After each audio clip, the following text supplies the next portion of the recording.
Buenas noches, ¿cómo andan? ¿Cómo están? Bienvenidos a un nuevo programa de No Culpes. ¿Cómo están en casa? Bueno, espero que estén muy, pero muy bien. Ya te voy a dar las vías de comunicación para que puedas comunicarte con el programa, con toda la producción. Lo puedes hacer a través de nuestro WhatsApp, 261-300-1600, y también a través de nuestra zona digital, @Replay Contenidos. Allí recordá que va a estar todos nuestros posteos, todos los temas que vamos a tratar todas las noches. Hoy vamos a hablar de temblores, vamos a hablar de terremotos, vamos a hablar de sismos, cosas que sucedieron en nuestra provincia, que suceden en nuestra provincia. Y vamos a indagar sobre la historia, ¿no? Uno de los hechos más importantes que conmovió a nuestra querida Mendoza, a nuestra querida sociedad. Vamos a repasar, pero también vamos a informarnos. Así que quédate con nosotros. Ya voy a recibir a los invitados de esta noche. Voy a recibir, obviamente, a Gustavo Palazzo. Él es profesor de la Universidad Tecnológica Nacional y director del Centro Regional de Desarrollos Tecnológicos para la Construcción, Sismología e Ingeniería Sísmica, CEREDETEC. Ahí está. Gustavo, ¿cómo estás? ¿Qué tal? Buenas noches. Me encanta. Ustedes vienen y yo les leo todo, ¿viste? Todo Una cosa que todo, y si estudiaron es para algo. Claro, para... Uno siempre digo, si uno estudia es para que después lo presente correctamente, ¿o no? Si no es terrible. Voy a presentar también a Miguel Tornelo. Él es docente e investigador del Centro Regional de Desarrollos Tecnológicos para la Construcción, Sismología e Ingeniería Sísmica y vicedecano de la Facultad Regional Mendoza UTN. A cargo también de la Secretaría Académica. Miguel, buenas noches. Buenas noches, nuevamente gracias por la invitación. No, gracias a ustedes por estar y bueno, hay que hablar de esta segunda parte de sismos, de temblores, ¿no? Y nos había quedado con gusto a poco, ¿no? En el primero, porque había mucha información, había que desarrollar. Y voy a arrancar con esto, con un poco lo que hablábamos también fuera de cámara, pero que está bueno trasladarlo acá. Las nuevas tecnologías. En la primera parte, que decimos a la gente que está en nuestro canal de YouTube, Replay Contenidos, canal nuevo de Televisa, si se la perdieron, hablamos de el avance tecnológico y cómo se puede detectar esto. Hablamos también de que se puede evitar, era como una de las preguntas que nos quedó como medio incógnito. ¿Se puede evitar un terremoto con la tecnología avanzada en este 2023? Ajá. No, bueno, los efectos naturales o el proceso natural no se puede... Va a estar igual. Claro, básicamente acá tenemos el problema general, que es la placa de Nazca, que está por debajo de la placa americana, de nuestra placa, y eso produce toda una compresión en nuestra placa que origina fallas. Y bueno, es un mecanismo geológico que ese no se puede evitar porque es parte de la naturaleza que tiene ese curso. Hay algunos tipos de sismos muy especiales que pueden evitarse si, por ejemplo, con algún tipo de exploración de tipo para sacar algunos minerales, pero ya es una cosa muy, muy específica que no la tenemos en nuestra zona. Uno, cuando mi pregunta es evitar, también digo, evitar a que uno también le afecte. Digamos, bueno, que eso llegue. sí, eso sí, eso es lo que... el efecto natural va a estar, pero sí hay toda una... Justamente lo que antes la filosofía era, bueno, ¿qué hacemos si hay un evento? ¿Cómo nos preparamos? ¿Cómo está la brigada para recorrer edificios? ¿Cómo están los hospitales para atender gente? Bueno, todo lo que es el post-evento. Y ahora la filosofía que hay a nivel internacional, con mucha fuerza con este marco Sendai de 2015, es decir, no, bueno, ¿cómo nos preparamos para que si ocurre un evento nos afecte lo menos posible o no nos afecte? Entonces se trabaja mucho en esas prioridades, que es lo que se llama justamente la resiliencia, es decir, la capacidad de estar preparado ante lo que puede ocurrir y bueno, saber cómo proceder para evitar efectos negativos. De eso sabemos, estamos en una zona sísmica, que van a ocurrir terremotos, van a ocurrir otro tipo de, bueno, podemos tener inundaciones, vientos ondas y todos los otros eventos que pueden afectar la zona donde uno vive. Entonces el tema primero es reconocer lo que es una de las prioridades.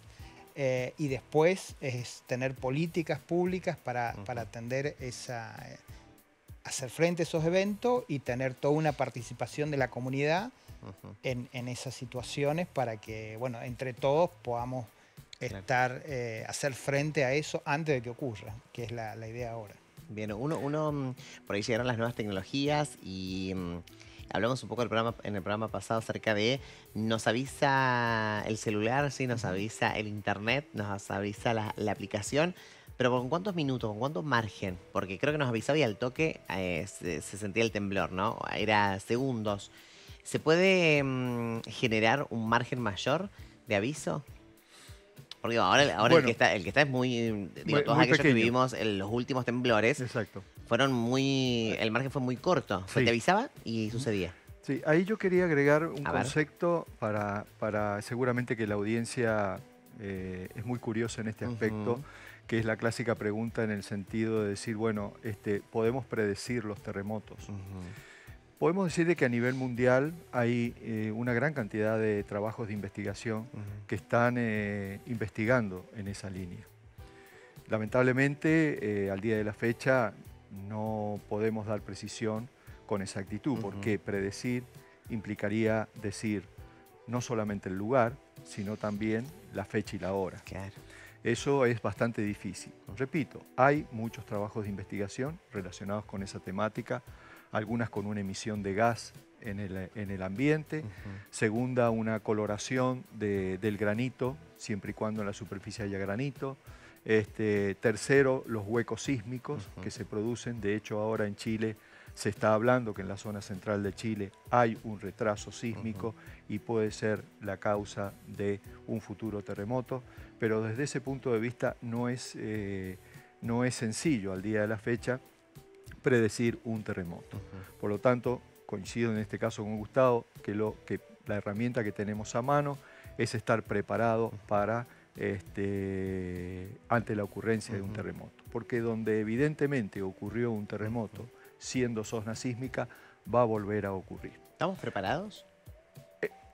Bueno, a ver, volviendo a la pregunta tuya. Perdón que te haya interrumpido. No, pero me la dejaste picando. Está dije, muy que- buena la pregunta. Volviendo a la pregunta tuya, hay Sí. dos aspectos. Primero, no sería desde el punto de vista, yo diría, físico y teórico, reducir el tiempo en el cual estos sistemas pueden dar un preaviso. Porque, Bien. repito, depende de la cercanía o la lejanía del terremoto. En la medida que el terremoto esté más lejano, sí vamos a tener mayor cantidad de tiempo para tomar medidas de autoprotección o algunas medidas relacionadas con el tema. Mientras los terremotos sean locales, lamentablemente no vamos a tener el tiempo suficiente para tomar una autoprotección. Bien.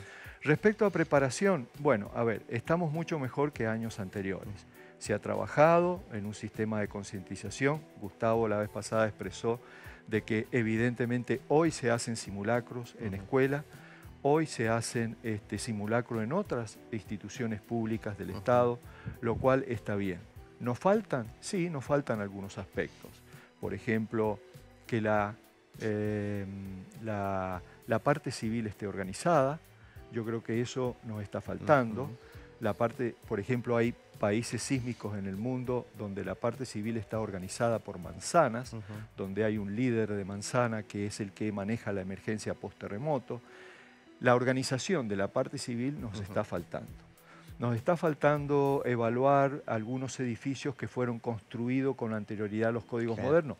También nos está faltando. Pero digamos, hoy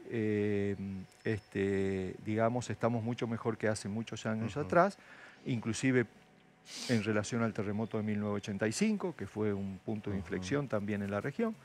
Y creo que todavía nos quedan cosas por hacer entre un trabajo conjunto entre el Estado y las asociaciones civiles. Bien. Comento Sí, con la sí, misma sí. pregunta, porque también esto es importante. Bueno, Naciones Unidas, que es la que ha promovido toda esta filosofía general y de cómo enfrentar a los distintos riesgos, bueno, tiene este marco Sendai, que era de 2015 a 2030, el plan de acción y de metas a cumplir. Entonces ahora se cumple la mitad, 2023. Entonces, ¿qué hicieron? Una evaluación. Y dijeron, bueno, de todo lo que hemos previsto hacer, ¿cómo estamos caminando en esas metas? Y entonces evaluaron distintas regiones, entre esas está incluido Latinoamérica y el Caribe, y evaluaron específicamente 4 prioridades que se han fijado en el marco de Sendai, y bueno, se han avanzado, pero todavía falta bastante. Se ha avanzado, por ejemplo, ya tenemos una ley nacional de gestión de riesgo, otros países también la tienen, hay planes de gestión de riesgo, bueno, hay participación de la comunidad, pero todavía falta. O sea, las prioridades se está trabajando, pero falta desarrollarla y falta implementarlas más. Nosotros estamos terminando en Argentina el plan de justamente reducción de riesgos en general, 2018-2023, y bueno, de lo que se había fijado para la parte de terremotos, hay muchas cosas que todavía no se han cumplido. Por ejemplo, esto de que decía Miguel, de verificar todos los edificios importantes que son antiguos y a ver en qué situación están, para ver si es necesario algún tipo de modificación. Bueno, cómo participa más la comunidad y no solamente desde las escuelas, sino cada familia o cada fábrica, cada lugar público que sepa cómo enfrentar a distintos riesgos. Que es fundamental. Claro, todo eso, digamos, está planteado y se conoce qué es lo que falta y qué es lo que hay que hacer. En Argentina, como estamos empezando con esto, porque la ley es de hace 2016, no hace tanto, el organismo que regula a nivel nacional es el SINAGIR, y bueno, es un organismo que está empezando a funcionar, pero todavía, digamos, en lo concreto de cómo avanzar más en la reducción del riesgo sísmico, bueno, todavía queda por andar bastante todo. Perfecto. En México hay como alarmas, ¿no? En las que avisan. ¿Estamos muy lejos en Mendoza en tenerlas? Esas alarmas de aviso. Digo, Mendoza, Chile, que son como los lugares donde hay mayor, digamos, temblores, sismos. Bueno, ¿Son funcionales también?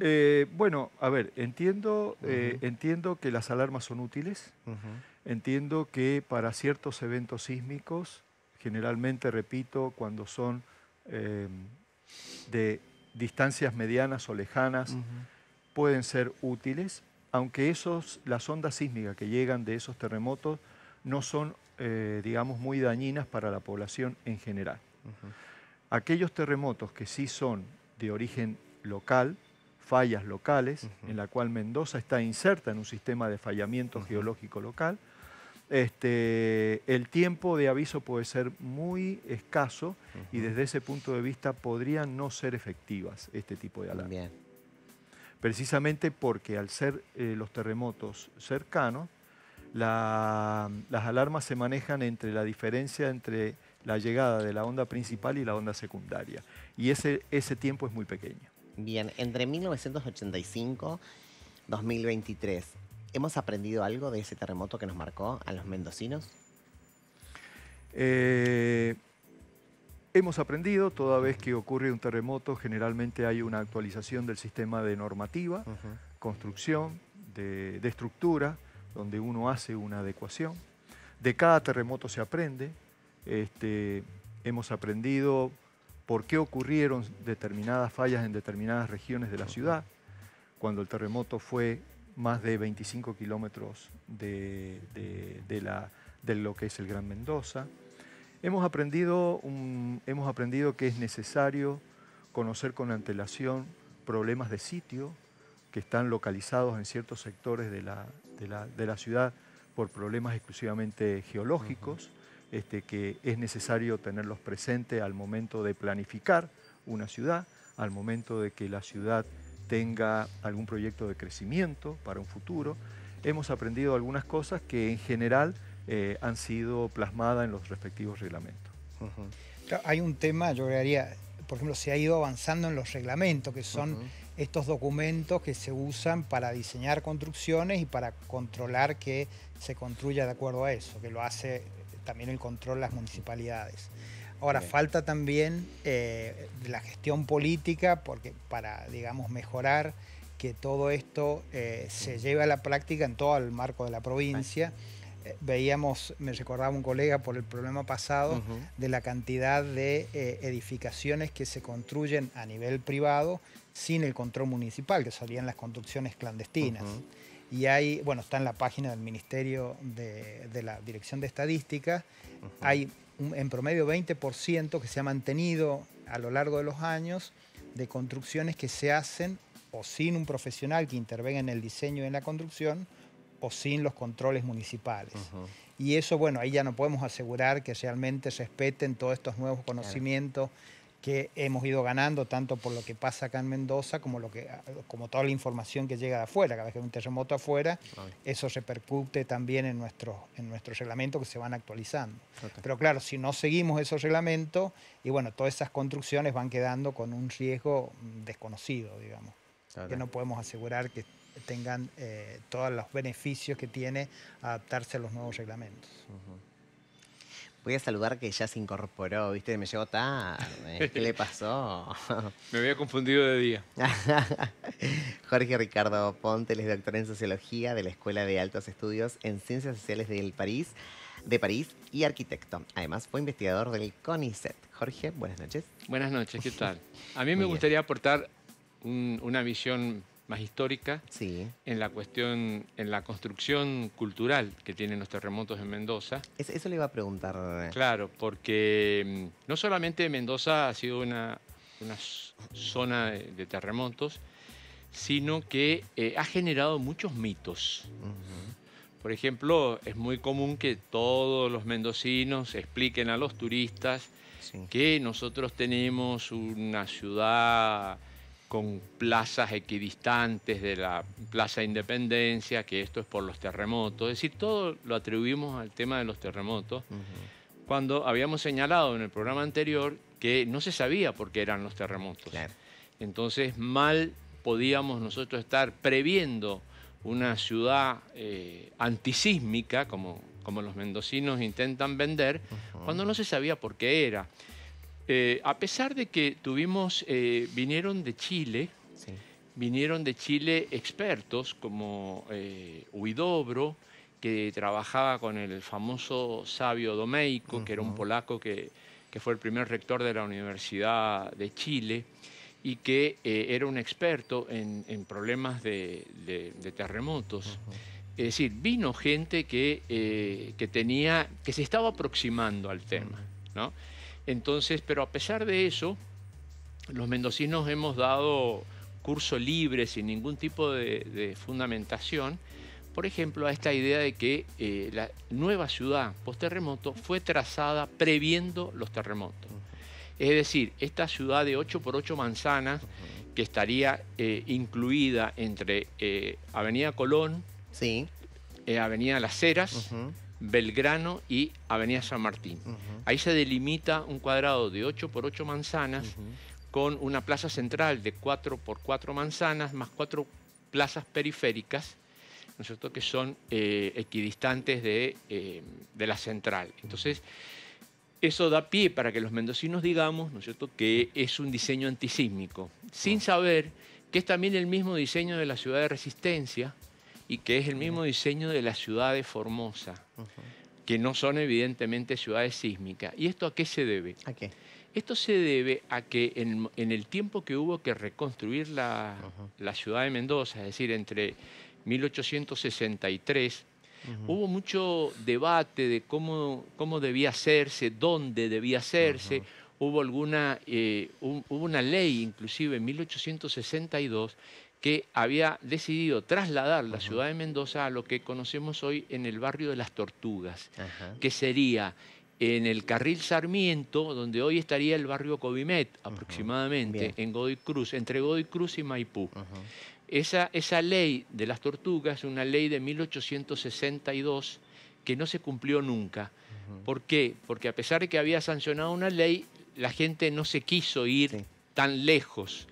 Yo les explicaba a mis hijos cuando eran chiquitos y vivíamos en el barrio de Covimet, les explicábamos que no vivíamos precisamente en pleno centro porque no habían cumplido la ley de 1862, ¿no es cierto? Que es esa ley. Es decir, hubo un primer intento de dejar la ciudad donde estaba, en la ciudad vieja. Otro segundo intento de llevarla a la zona de Las Tortugas. Y finalmente un tercer intento que fue lo que se llamó la Villa de Palmira. La Villa de Palmira fue un proyecto de ciudad que se hizo sobre lo que hoy es la ciudad post-terremoto, que se iba gestando simultáneamente con este proyecto de Las Tortugas, y que en realidad era un camuflaje para hacer un enroque y que la ciudad se hiciera donde se iba a hacer la Villa de Palmira. ¿A qué viene todo esto? A ver. Esto viene a que esta idea, ¿no es cierto?, de esta ciudad Sí. con una plaza grande y 4 plazas periféricas, era una idea que tenían en Buenos Aires el Departamento de Agrimensores Nacionales. Era así como en las municipalidades, cuando uno quiere hacerse una casa y no tiene recursos, va a la municipalidad y la municipalidad le regala un plano de una casita tipo. Bueno, en esa oficina de Agrimensores Nacionales les regalaban un plano para hacer una ciudad típica. Ah, Entonces, mal tiene que ver toda esta asociación con los terremotos. Por otro lado, si quisiéramos irnos hacia la historia, veríamos que hay un trazado similar al trazado de Mendoza de 4 plazas con una que en la ciudad de Filadelfia, en Estados Unidos.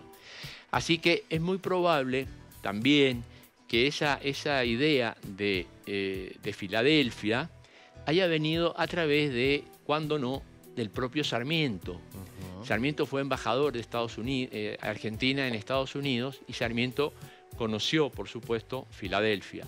Entonces, él hace todo un proyecto de generación de ciudades para la Argentina, y esta idea de hacer plazas equidistantes de una plaza mayor es una idea, ¿no es cierto?, que es muy probable que haya venido vía Filadelfia, vía Sarmiento, a la Argentina, y de Buenos Aires o el Departamento de Agrimensores Nacionales haya llegado finalmente a Mendoza. Porque una de las figuras que vino después del terremoto, el terremoto planteó una gran desorganización política y administrativa en la ciudad de Mendoza. bien. Hay que pensar... Estamos hablando de 1861. Claro, hay que pensar, ¿no es cierto?, lo que significaba. Fue también una ruptura desde el punto de vista económico, porque hay algo que no se habla, y es que la economía de la provincia de Mendoza y de la ciudad era una economía molinera. Ajá. Esto no lo dice en la vendimia, cuando la vendimia dice, llegó el fundador, plantó la vid y nació el vino y nació Mendoza. Mendoza fue durante muchísimos años una ciudad molinera.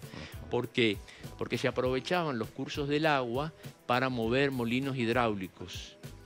Pero, ¿qué pasó con el terremoto? El terremoto demolió a esos molinos. Ah, Habían 25 la molinos. economía se fue al pique. Exactamente. Claro, claro, Entonces fue una catástrofe económica, inclusive el tema del terremoto, y Mendoza, al crolar la economía molinera, va a empezar la etapa vitivinícola, diríamos, a la fuerte impronta, y esto va a coincidir que en 1885 Sí.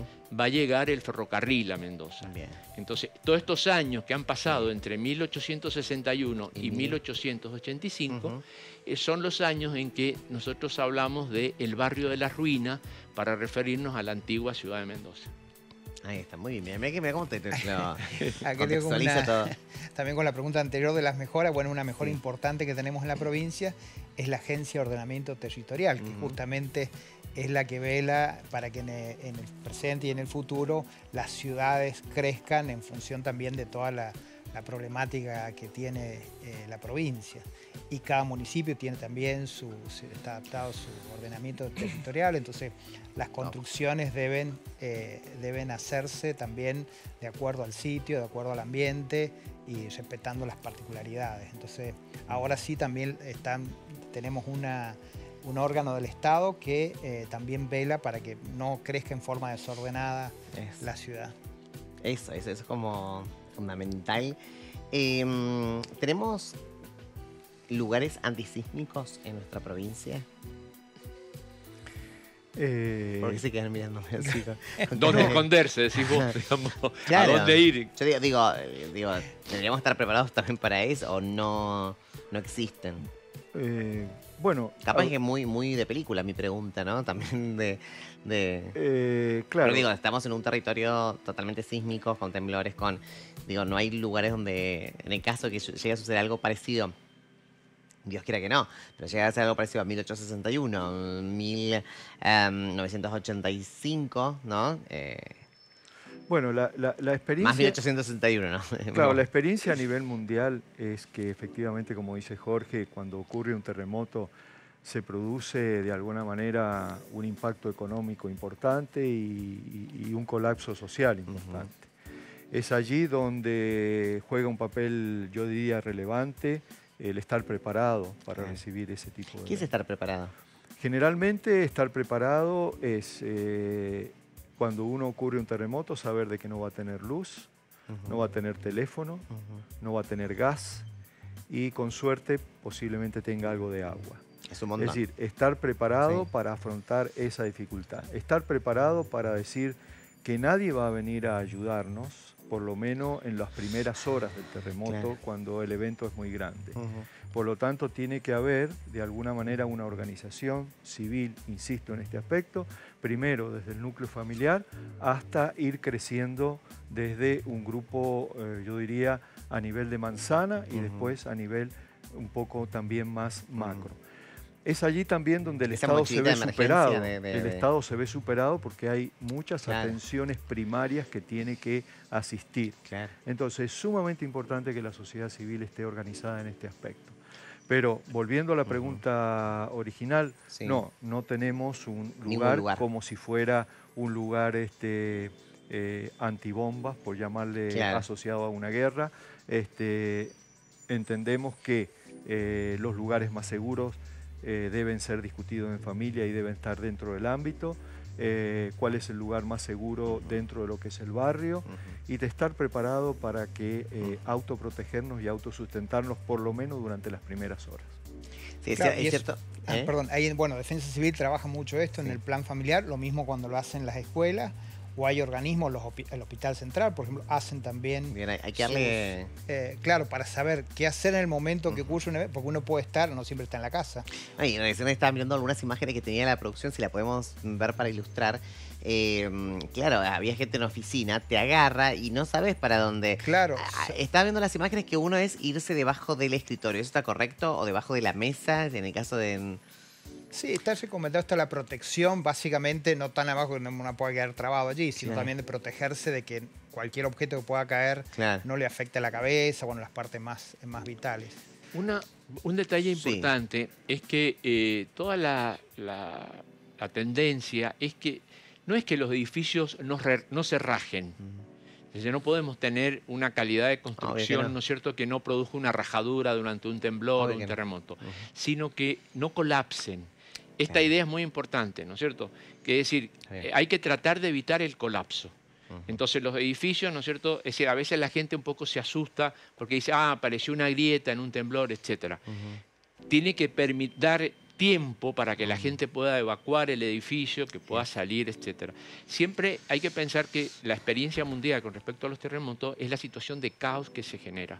Por más que uno pueda tomar previsiones, siempre, por ejemplo, no ha sido una excepción, por ejemplo, el tema de el caos que se produjo en Mendoza en 1861 que obligó a poner la ley marcial. Esto es una cosa que se ha repetido en muchos escenarios de terremoto. ¿Por qué? Porque se aprovecha esta situación de caos, de desconcierto, ¿no es cierto?, para el pillaje, para robar, para... Sí, pasó también en Chile en 2010. Claro, ¿no es cierto? Entonces, son situaciones que, claro, a veces cuando uno la presenta en frío parece todo que es muy fácil, etcétera. Pero imaginemos, ¿no es cierto?, este mismo vandalismo que a veces se produce con respecto a en una manifestación, etcétera, que volviendo de una manifestación empiezan a romper vidrieras. Imagínense si ya las vidrieras se rompen solas. ¿No es cierto? Lo que eso significa. Entonces, es una cuestión de estar preparado también para esa situación de claro, en Cádiz, o por ejemplo en nuestra facultad también se han hecho eventos simulacros. La UTN estamos hablando. Claro, se hacen simulacros, entonces uno sabe que tiene que permanecer en el lugar hasta que termine el evento, y después hay sectores que son más seguros, que es por ejemplo la cancha de fútbol, que está más alejada de edificios. Entonces eso uno tendría que conocer, en cada lugar que está tendría que haber, bueno, un diseño también que ayudara gráficamente a saber cuáles son las vías de escape y cuáles son los lugares seguros. Otra de las cosas que tienen es las plazas. Digo, algo que caracteriza a nuestra provincia son las plazas, justamente porque en algún punto nos protegen de los terremotos, de los sismos. ¿Es así? Son lugares de albergue post-terremoto generalmente han sido usadas de esa manera y sirven. Yo quería agregar algo en relación a lo que dijo Jorge y Gustavo, que es ¿qué es lo que nos falta? Hicimos esa pregunta hace algunos minutos atrás. Una de las cosas también es sumamente importante que aquellos edificios que albergan personas, ya sea por cuestiones laborales o ya sea por cuestiones de vivienda, tengan sus propios planes de contingencia. Coincido. Es decir, el plan de contingencia de todo edificio, sea público, como en el caso nuestro en nuestra universidad, sea un edificio público que albergue generalmente empleados del Estado, empleados privados, tiene que saber, primero, cuáles son las medidas que tiene que tomar antes, durante y después de ocurrido el terremoto, quién es el que va a liderar la emergencia, cuáles son los lugares más seguros. Todo eso tiene que estar escrito y tiene que estar permanentemente, yo diría, actualizado y concientizado a las personas que son usuarios de ese edificio. Eso nos va a ayudar muchísimo a minimizar los efectos. Excelente. Claro, ¿qué pasa también, por ejemplo, en los hoteles con los turistas que no están acostumbrados a una problemática así? En el primer movimiento te querés ir, no querés saber nada con el... Bueno, os recordaba, Gloria, hablaste hace poco Gloria. con temas mucho más simples o mucho más seguidos, como son los vientos sonda. ¿Qué hace un turista cuando hay una amenaza de viento sonda o baja el viento sonda y a lo mejor es algo que no conoce cómo proceder? Había un chiste en Mendoza que decía que los primeros que se salvaban de los terremotos en Mendoza eran los chilenos. Ah, miré. Porque tenían experiencia en terremotos, ¿no? Porque esto de decir, ¿qué hacer? ¿No es cierto? Los chilenos, bueno, tienen experiencia para contar. Claro, tienen experiencia y están como más alertas, ¿no es cierto? Porque todos nosotros tenemos una secuencia. Cuando escuchamos un temblor o sentimos un temblor, básicamente a nivel intuitivo decimos, si tiene demasiada duración, es decir, esto viene en serio, ¿no es cierto? O vemos que las réplicas no paran, etc. Nosotros tenemos una idea, ¿no es cierto? Y otro tema, por ejemplo, importante es el tema de que las casas a veces cerradas con llave, o esta gente que se encierra con rejas y toma tanta por el tema del vandalismo, el tema de los robos, realmente transforman a veces sus propias casas en jaulas donde terminan muriendo por no poder salir. Eso hay que hacer también un balance en este tipo de cosas, ¿no? Pero bueno, todo eso por eso hay que preverlo. Total. No, diga. La previsión siempre, para no llegar al evento y no saber qué hacer. Total. Siempre la prevención antes. Sí, y eso sobre todo tomar conciencia, porque viste que te hablan de la mochilita, y yo quiero preguntarme cuántos hicimos la mochilita, la verdad, ¿no? Porque la verdad que voy a decir, casi nadie. Todo el mundo que yo creo que tenemos el concepto, ahí lo tenemos en imagen lo que debería llevar la mochila, pero ¿cuántas familias tienen la mochila hecha en caso de que hubiese, ¿no? Un sismo, hubiese un terremoto? Bueno, casi nadie, no lo puedo asegurar, pero digo, me imagino que muchos hicimos ahí la mochilita, ¿por qué no hice la mochilita? Bueno, es que la realidad es esa, tenemos conocimiento de la información que nos da, en este caso, el gobierno, no de nuestra provincia, pero muy pocos lo hacen, porque muy poco tomamos conciencia de que algún día va a pasar, y capaz que no es tan lejano esto. Sí. Una de las prioridades de Naciones Unidas es la participación de la comunidad. Sin eso, por más que uno tenga todo el protocolo y sepa todo qué hacer, si la comunidad no está formada... ¿Por qué nos cuesta? ¿Por qué nos cuesta tanto? Nos cuesta. ¿Usted tiene la mochila? Yo no tengo la mochila. Debería hacer la mochila. Sí, ¿usted tiene la mochila? No la tengo. Ahí está muy bien. No. Hay que hacerla. Hay que hacerla por las dudas, ¿viste? Sí, pero el tema este tema del encierro es un tema, yo creo que es muy importante. Esta gente que se mete con 20 rejas y todo ese tipo de cosas, hay que pensar que nosotros necesitamos poder salir a un espacio abierto y que debe ser fácil eso. Y no me imagino ni siquiera la gente que vive en un edificio, piso 17, 18, ¿no? Cuando sucede algo así, ¿no? Que también... Bueno, la experiencia indica que esas personas tienen que permanecer en su lugar, autoprotegerse, por lo menos hasta que pase la Debajo de la mesa me parece una buena hasta que pase la parte principal del evento. Y una vez que el evento da, tratar de salir sin usar el ascensor, tratando de bajar las escaleras. ¿Qué aprendimos del terremoto del 85? El uso de algunos materiales inadecuados habían caído sobre las escaleras y la gente salió descalza y se dañó fuertemente, no por el terremoto, sino por materiales inadecuados. Yo creo que el tema de la linterna es un tema que eso... Yo no sé si tanto la mochilita, pero tener una linterna a mano por las dudas. Con pilas o cargadas, etcétera, porque los terremotos pueden ser en la noche y puede ser muy, muy eficaz tener una linterna a mano. Es decir, hay un refrán de los chinos que dicen lo mejor es enemigo de lo bueno.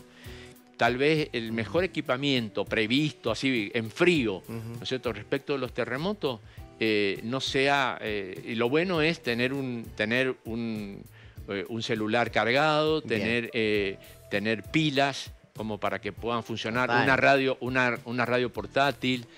Algo. Claro, ese tipo de cosas, ¿no es cierto?, pueden funcionar muy bien para poder coordinar y recibir. Sí, yo diría estar atento también a la página de Defensa Civil, que siempre tienen información actualizada y tienen un plan muy claro de cómo proceder. Excelente. Y lo otro es que se profundice lo que se hace en las escuelas para que sean los mismos estudiantes los que lleven a la casa esta cultura de cómo enfrentarse ante los distintos Los eventos. niños son grandes vehiculizadores de normas, ¿no? Es decir, no solamente de cuidado del ambiente, los chicos a veces son los que son la conciencia en la casa. Bueno, eso ¿no es cierto? Dice, ojo papá, no comamos esto, ojo con aquello, ojo con los alimentos y también con este tipo. Ellos son como muy receptivos en las escuelas. Sí, así que la escuela es un camino muy importante para mejorar. Excelente. Tengo que cerrar, señor productor, me va a matar. Me va a decir, por favor, callalo, como no puedo. Perdón, señor productor, perdón. No, pero el tema interesa. No sé, bueno, a nosotros nos han llegado comentarios de mucha gente que ha sido un tema entre tanta no puede política. Hablar más, se me va a cortar el programa, me va a levantar, me levanta el programa. Entre tanta política, este es un respiro. Sí, me levanta. De verdad que el productor se enoja, usted no lo conoce, pero es bravo el productor. Me levanta el programa, dice, tiene que seguir la programación.